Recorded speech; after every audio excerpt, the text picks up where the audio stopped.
culto, eu quero dizer o porquê desse tema, na direção do sol. Por que esse tema? A minha esposa vai lembrar, ela não sabe que eu dei esse tema. Eu tenho a minha família aqui nos Estados Unidos há quase 70 anos. Migraram para a região de Nova York, depois para a Califórnia, e agora estão poucos na Califórnia e outros no Oregon. E a minha tia mais velha, que eu creio está assistindo, a tia Ângela, está com 96 anos. Eu não via a tia Ângela há várias décadas. E no planejamento que tivemos vindo do Brasil, era ver a tia Ângela e a família. Eu não sabia que saindo de Miami, onde estamos, para o Oregon, nós demoraríamos aproximadamente 7 horas de voo, com escala em Denver. Viajamos 4 horas e pouco de Miami até Denver, depois mais 2 horas e 40 de Denver até Eugene, no Oregon. E quando o avião taxiou no Oregon, já era o final da tarde, e ao taxiar, eu olhei pela janela e falei para minha esposa: meu amor, o avião vai decolar na direção do sol. E a hora que o avião decolou, eu fiquei pensando, isso aí dá um sermão. Na direção do sol. E o avião decolou, e nós viajamos ali, essas horas, e eu tirei algumas dezenas de fotografias acima das nuvens. Eu trouxe apenas 2, que no momento eu vou mostrar aqui para a igreja. E esse tema, na direção do sol, tem um significado muito grande. E antes da leitura, que está em Salmos, no capítulo 84, abra sua Bíblia em Salmos 84, nós vamos orar pedindo a bênção de Deus para este assunto, para esse sermão. Vamos orar para que Deus nos dê a bênção nesta primeira reunião que a igreja de West Palm Beach está fazendo depois de não sei quanto tempo, não sei se meses, se desde o ano passado, que a igreja não está congregando. Ela se abre para trazer a restauração pela bênção e pelo poder de Deus. Vamos orar. Querido e bom Deus, obrigado por podermos abrir agora a Tua palavra.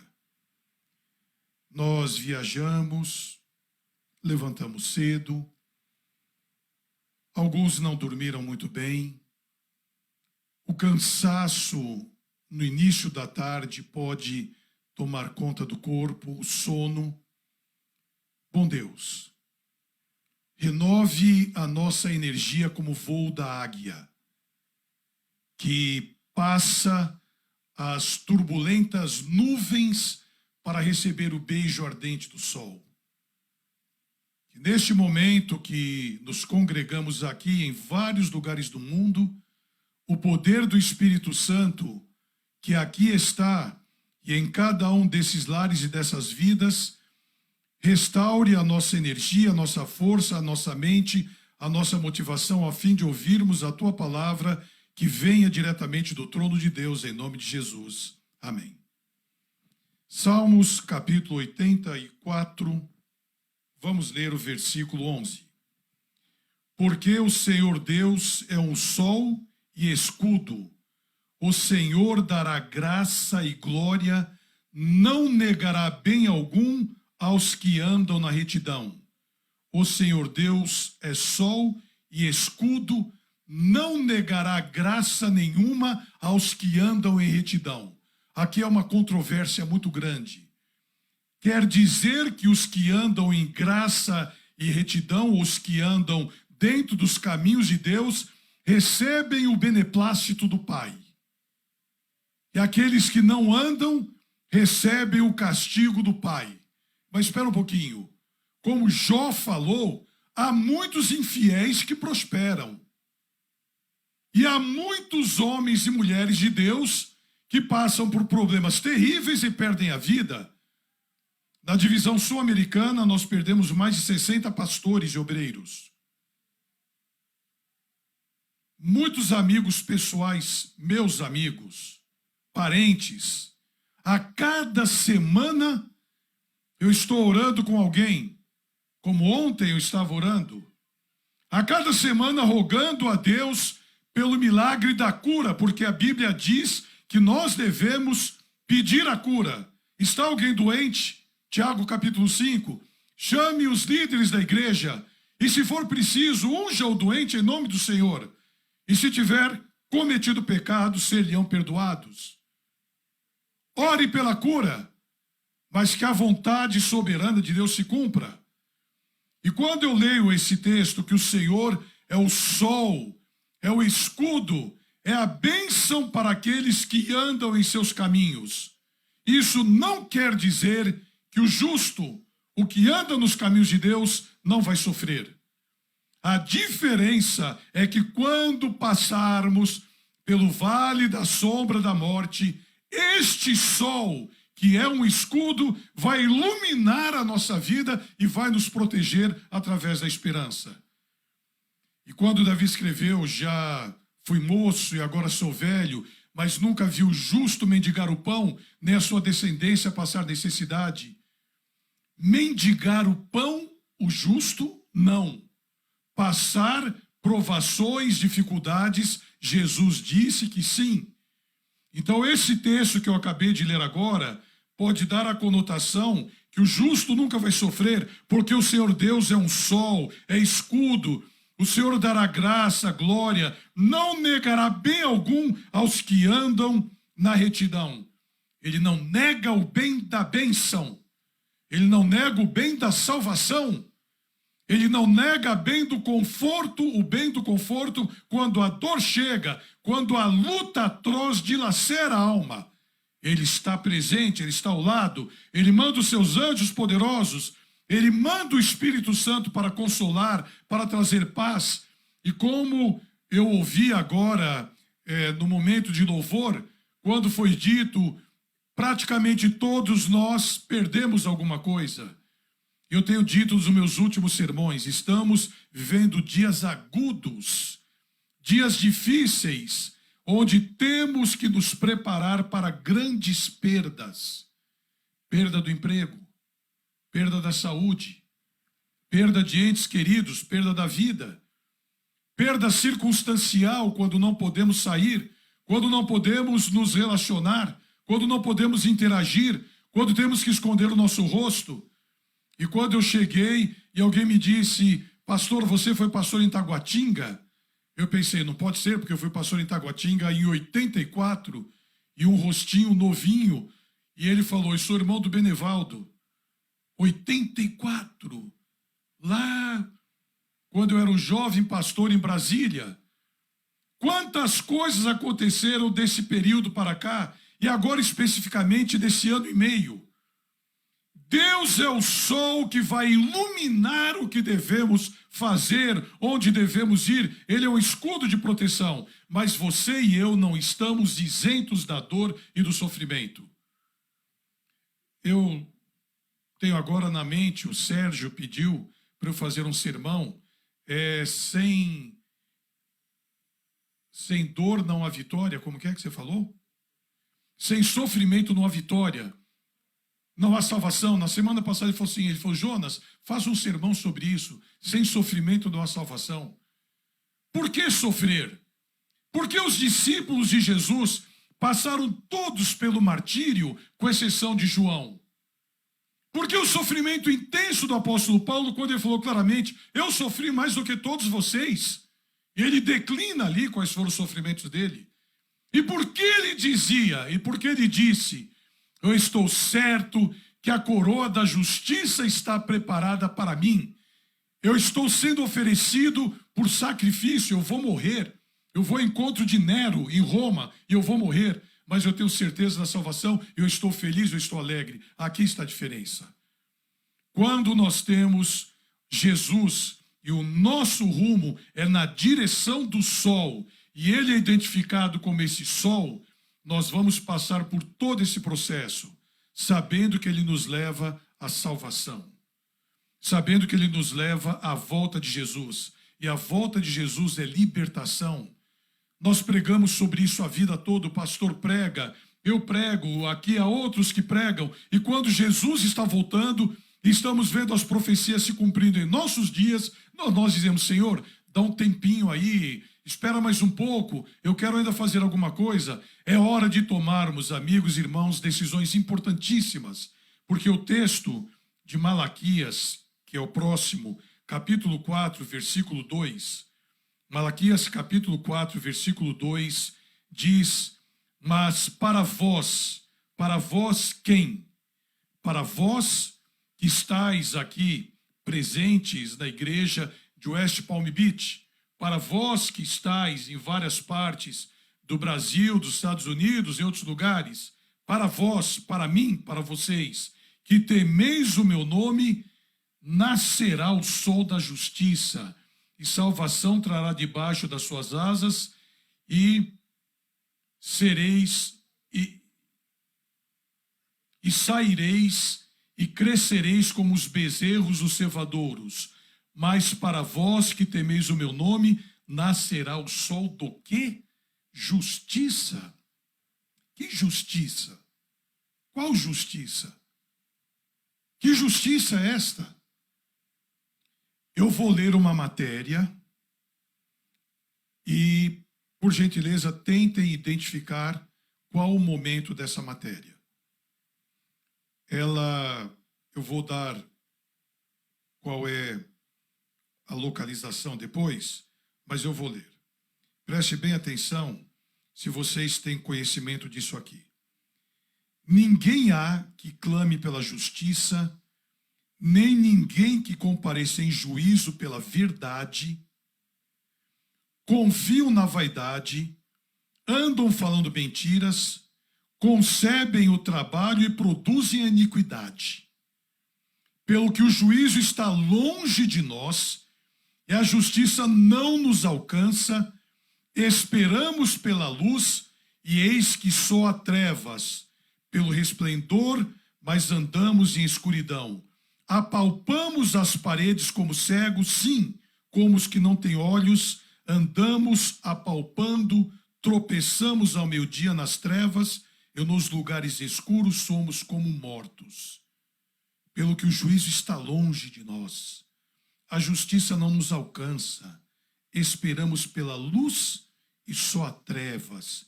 Quem julga, mente. Isso daqui pode ser uma matéria moderna? Se nós recorrermos, e eu não quero entrar nesse mérito em hipótese alguma, se nós recorrermos às instâncias superiores de justiça, nós vamos encontrar a verdade, somente a verdade? Nós vamos encontrar o juízo, somente o juízo? Nós vamos encontrar o equilíbrio para aquilo que é apresentado? Isso foi escrito há mais de 500 anos antes de Jesus. E quando Isaías, agora abra sua Bíblia, e quando Isaías aqui, no capítulo 59, no versículo 4, disse, ninguém há que clame por justiça, nem ninguém que compareça em juízo pela verdade. E quem confia na vaidade, anda falando em mentiras, concebe o trabalho e produz a iniquidade. Eu acabei de ler em Malaquias que Jesus é o sol da justiça. Olhem a justiça como era apresentada por Isaías 500 anos, mais de 500 anos antes de Jesus. Olhem como a justiça era apresentada. Como a justiça é apresentada hoje. Nós podemos dizer essas mesmas palavras quando eu leio lá em Malaquias que Jesus é o sol da justiça. Sim, ele é o sol da justiça. Agora, por que desde antes que ele viesse ao mundo, isso há mais de 2.500 anos atrás, o juízo era dúbio como este?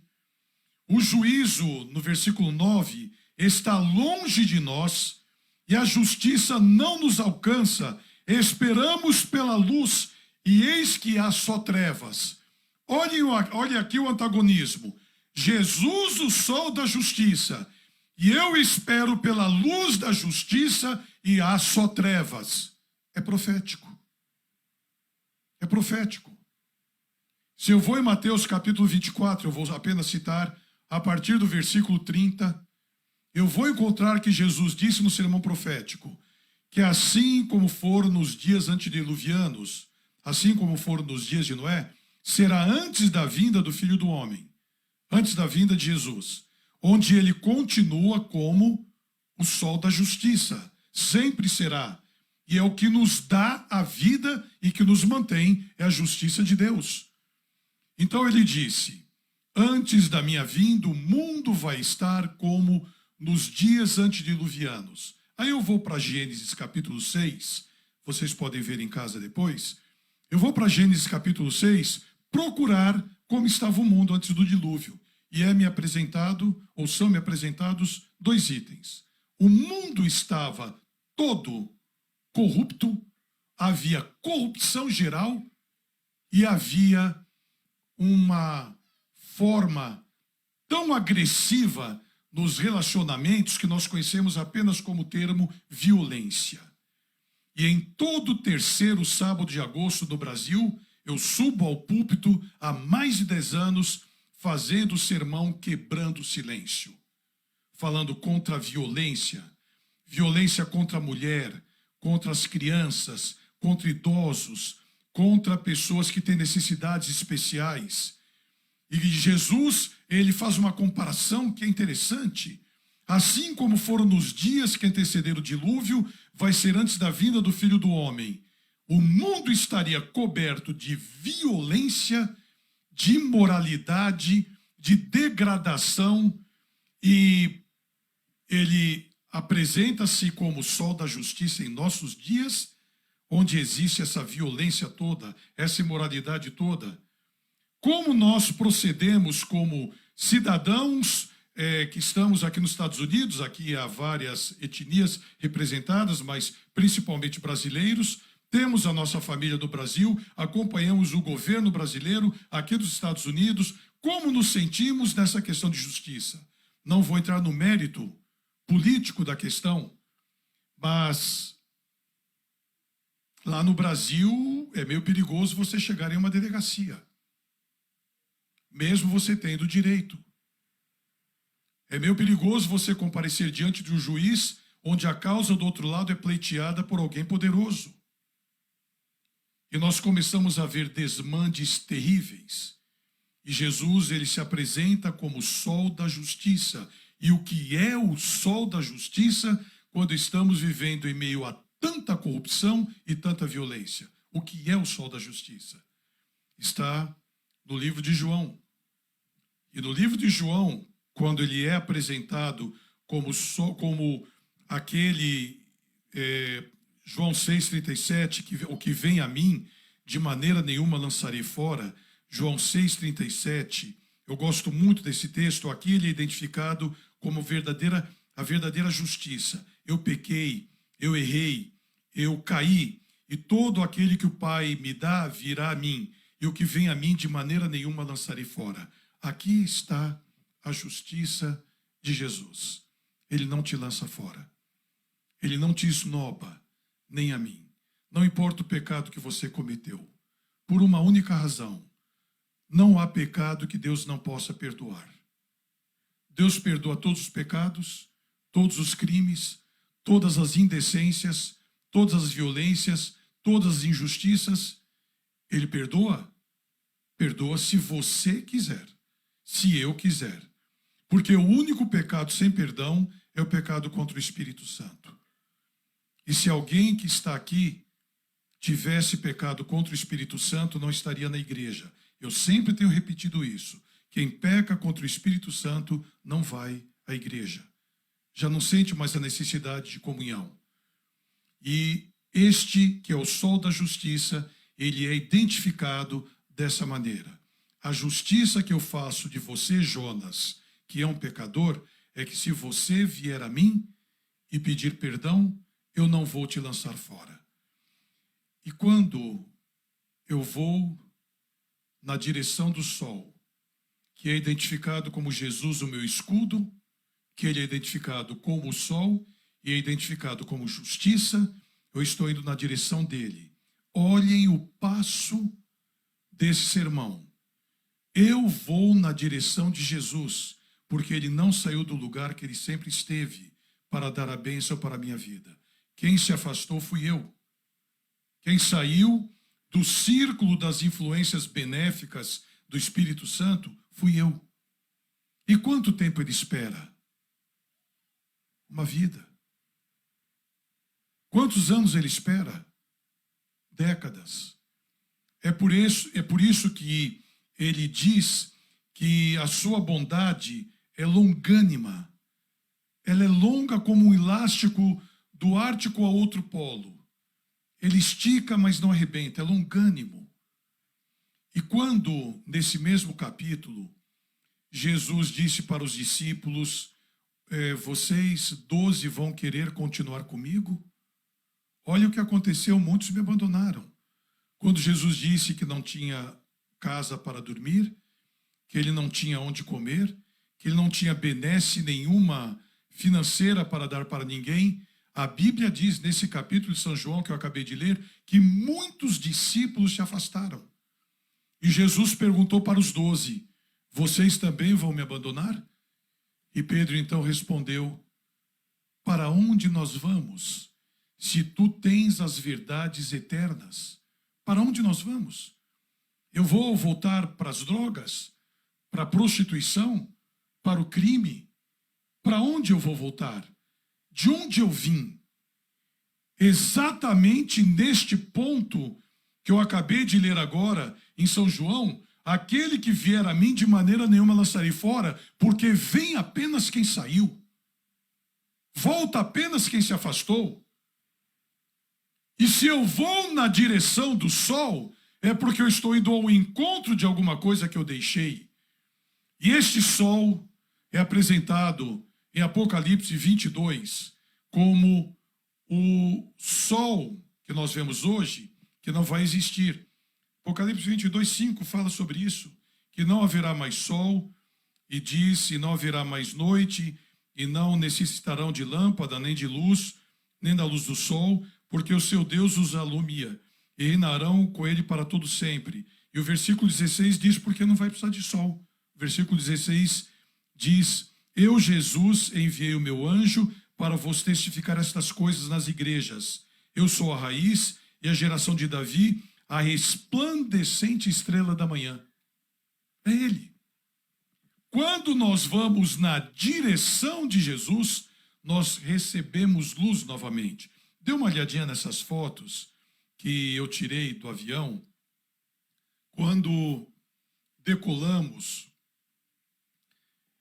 devido à claridade, se apagasse a igreja daria para ver melhor, está um pôr do sol, a coisa mais linda. Isso daí é quase 10 horas da noite. Lá embaixo das nuvens está uma escuridão total. Eu tirei algumas dezenas de fotos, escolhi essas duas, porque em algum lugar nessa segunda foto, que eu não sei identificar onde é, surgiu acima das nuvens o pico de duas montanhas, eu não sei que montanhas são essas, muito altas. Lá embaixo está escuro.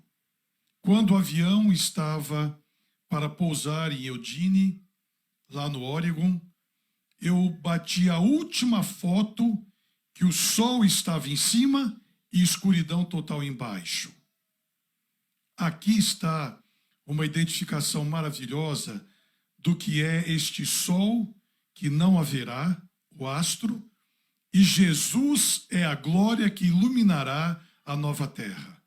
Do momento que nós estamos agora até a volta de Jesus, quanto tempo tem? Quanto tempo há?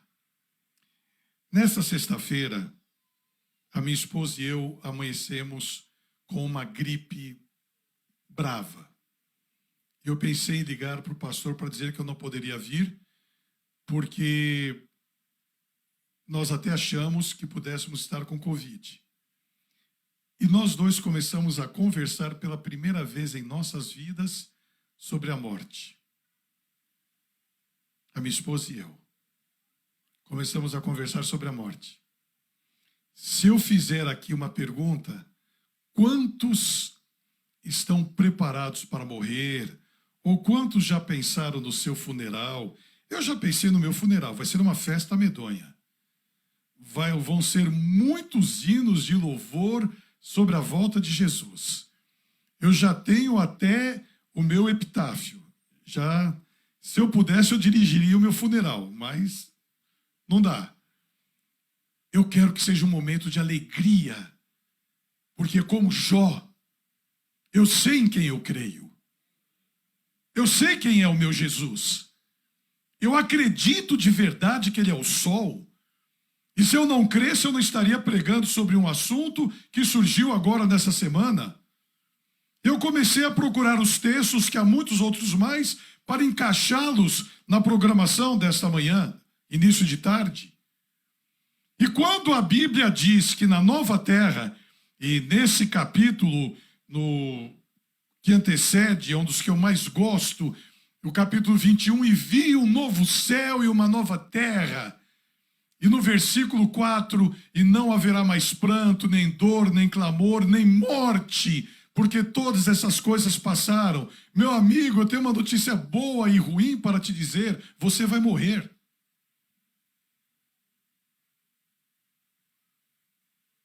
Meu amigo, minha amiga, eu tenho uma notícia boa para te dizer: você vai viver.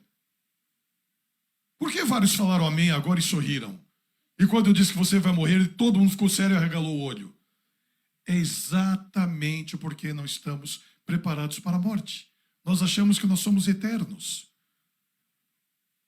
E a vinda de Jesus, o sol da justiça, não está mais longe do que o dia da minha morte. Por isso, pessoalmente, eu tenho uma relação com a morte igual a que eu tenho com a vida. Eu sei que eu vou morrer. Se Jesus não voltar antes e não me der a graça de passar pela grande tribulação e fazer parte dos 144 mil, eu vou morrer. Agora, se eu sei que eu vou morrer, por que a minha vida só vai ser uma festa em Miami? Por que a minha vida vai ser apenas uma festa em West Palm Beach? Ou em Orlando, de onde alguns vieram? Ou em qualquer lugar do mundo? Por quê? Por que nós não olhamos rumo na direção do sol, sabendo que essa direção do sol vai me levar para a nova terra? Ou eu ressuscitarei na primeira ressurreição, ou serei transformado quando Jesus voltar. Não importa. O motivo desse momento é olhar na direção do sol, que é identificado como o sol da justiça, e esse sol da justiça, que é o mais justo de todos, que conhece o meu e o seu interior, ele diz: vem a mim, do jeito que você está. Você está podre, você está cheio de pecados, você se acha indigno, você se acha indigna, já se rebatizou 2, 3, 4, 5 vezes, já esteve em apelos dezenas, centenas de vezes em sua vida e à frente. É isso que Satanás faz com você. Ele faz com que você e eu caiamos no pecado. E ele pisa em nosso pescoço e diz: olha aqui o teu filho que acabou de cantar. Olha aqui o teu filho que acabou de pregar. Olha aqui a tua filha que acabou de ser batizada. Olha aqui onde está. Está embaixo dos meus pés. Mas nunca esqueçam, queridos amigos, que em uma tarde, início de tarde como essa, ao irmos a Jesus como nós estamos, nós quebramos as forças do mal. Nós quebramos as forças das trevas e pelo sangue de Jesus somos libertos. E essa libertação se dá em um estalar de dedos, chamado justificação pela fé. Eu entrei aqui e vim porque abriu a igreja. Eu vim talvez para ver amigos. Eu vim talvez para ver o culto, para ver a programação. Ou eu vim por um processo de reconsagração. Não importa. Mas se você e eu entramos como pecadores por essa porta dentro, e nesse momento, na direção do sol, resolvemos ir novamente, pedimos perdão, reconhecemos e nos propomos a nunca mais praticar, nós passamos pela justificação. Somos justificados, a justiça de Cristo nos é imputada. Então nós desenvolvemos dois processos: reavivamento e reforma. Reavivamento interior. Eu revivo o meu interior. Eu renovo o meu interior. Eu restauro o meu interior. Eu volto a viver olhando para Jesus, o sol da justiça em meu interior. E vou produzir atos externos de reforma. Justificação, reavivamento, reforma estão juntos, que ambos, ou os três, levam à santificação, que vem depois da justificação, que é o processo diário ao lado de Jesus em consagração. Hoje, a proposta da divisão sul-americana para um jejum. Esse jejum tem como objetivo a cura física e a cura espiritual. Muitos estão jejuando no Brasil, nos campos da divisão sul-americana, e em outros países, para a restauração da vida espiritual e a restauração da saúde. E é muito próprio, em um momento como este, quando nós vamos encerrar com uma oração, e o Danilo vai cantar um hino, por que postergar? Por que adiar? Por que ficar pensando? Eu já ouvi tantas pregações do pastor Jonas. Eu já fui a tantos apelos que o pastor Davi fez. Eu já estive tantas vezes levantando a minha mão. E olha como eu estou. Graças a Deus que você é um pecador como eu. Eu sou o maior deles. E a graça de Deus nos trouxe aqui agora para mudarmos e irmos no rumo do sol.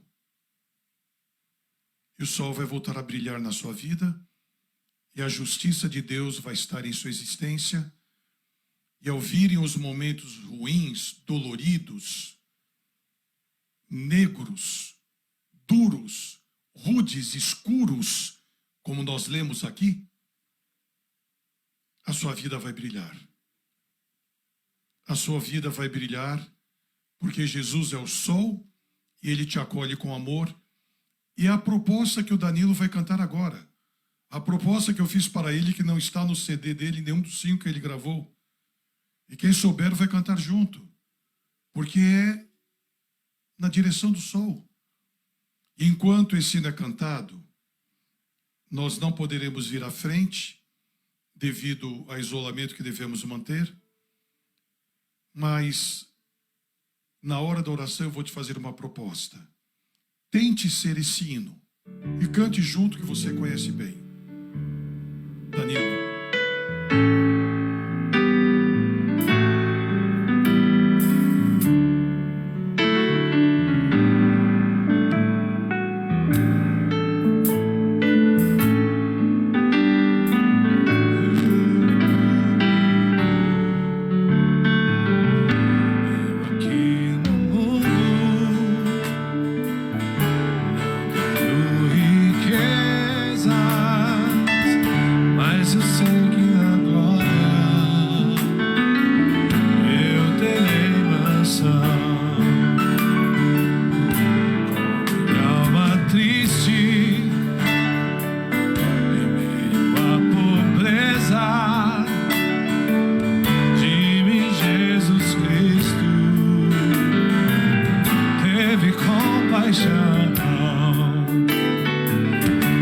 Muito além do sol.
concede plena salvação e também morada feita não por homens, quero oferecer-nos na eterna Sião.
Alguns anos atrás, não estava no programa, eu não poderia perder a oportunidade. Alguns anos atrás, o sol escureceu na vida do Danilo. Lembra? Ele ligou para mim e falou: pastor, vem aqui. O sol estava escuro. E a gente achou que não ia ter jeito, né? A gente achou que não ia ter jeito, né, Danilo? Enquanto eu vi o Danilo cantando, eu chamei o Duda aqui à frente. Que vontade de chamar o grupo vocal todo para nós não perdermos de vista na direção do sol. É uma oportunidade que Deus nos dá quando a igreja se abre. Ela não abriu por um acaso. E nós não estamos aqui também por um acaso. Há um propósito de Deus. Esse propósito é para a salvação. Você aceita, com a bênção e o poder de Deus, com a misericórdia de Deus, você aceita a proposta que vos faço agora, de juntos irmos na direção do sol? Fique com a mão levantada. Querido bom Deus, obrigado por essa bênção maravilhosa.